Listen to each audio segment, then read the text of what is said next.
আসসালামু আলাইকুম, কেমন আছেন সবাই? আপনার ফোনটা যদি খুব স্লো কাজ করে, ঠিকমতো কাজ করতেছে না, নানান রকম ইরর দেখায়, তো আপনি এক্ষেত্রে মোবাইলটাকে রিসেট করতে পারেন। মোবাইলের অনেক সময় রিসেটের দরকার হয়। রিসেট দিলে মোবাইলটা কি হয়, একদম ফ্রেশ কন্ডিশনে চলে আসে, নতুনের মতো হয়ে যায়, তখন আরও ভালো কাজ করে।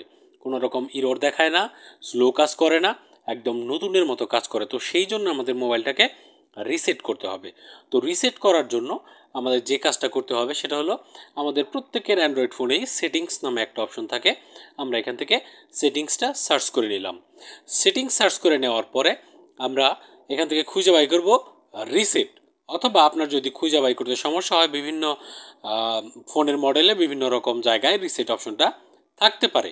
তো আমরা প্রত্যেক ফোনেই সার্চ অপশন থাকে সেটিংসের মধ্যে, আমরা সরাসরি সার্চে গিয়ে রিসেট অপশন সার্চ করতে পারি। এখন আমরা এখানে রিসেট লিখে দিলাম, রিসেট লিখে এখান থেকে সার্চ করে দিলাম। ঠিক আছে, রিসেট লিখে সার্চ করে দেওয়ার পরে এখানে আমাদের ফোনের রিসেট অপশনগুলো চলে আসবে। তো এখানে দেখতে পাচ্ছেন আমাদের ফোনে রিসেট অপশন চলে আসছে।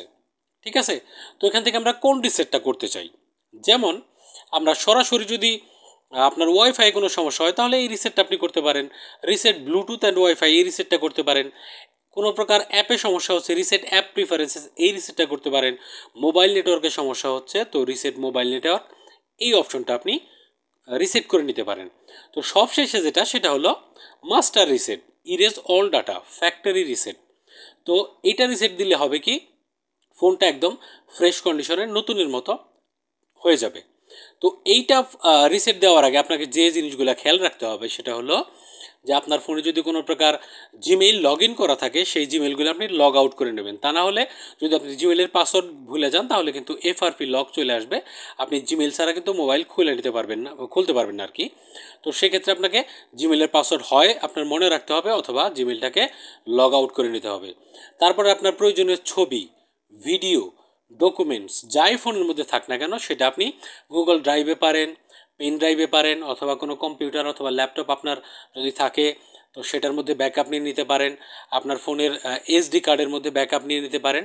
অবশ্যই প্রয়োজনীয় জিনিস ব্যাকআপ নিয়ে নেবেন, ঠিক আছে?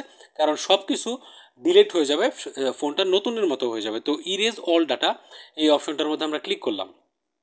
ক্লিক করার পরে নিচের অপশনটা erase all data factory reset. তো এইখানে দেখতে পাচ্ছেন, এখানে বলতেছে যে this will erase all data from your phones internal storage. মানে এসডি কার্ড ছাড়া আপনার ইন্টারনাল স্টোরেজ, ফোনের যে মানে রম থাকে, ফোনের যে মেমোরি থাকে, সেটার মধ্যে যা আছে music, photo, Google account, download app, system setting, সবগুলো কিন্তু চলে যাবে। আপনার হোয়াটসঅ্যাপ, মেসেঞ্জার, ফেসবুক সব কিছু।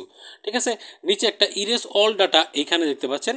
তো ইরেজ অল ডাটার মধ্যে ক্লিক করলেই আপনার ফোনে যদি পিনকোড থাকে, সেই পিনকোডটা অথবা ফিঙ্গারপ্রিন্ট দিয়ে আপনি টাচ করে সেটা কিন্তু দিয়ে দিতে পারেন।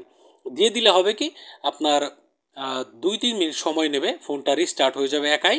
তারপরে আপনি দেখবেন যে ফোনটা একদম ফ্রেশ নতুনের মতন করে সেট আপ করতে হচ্ছে, এবং আপনার ফোনটা নতুন ফ্রেশ কন্ডিশনে চলে আসবে।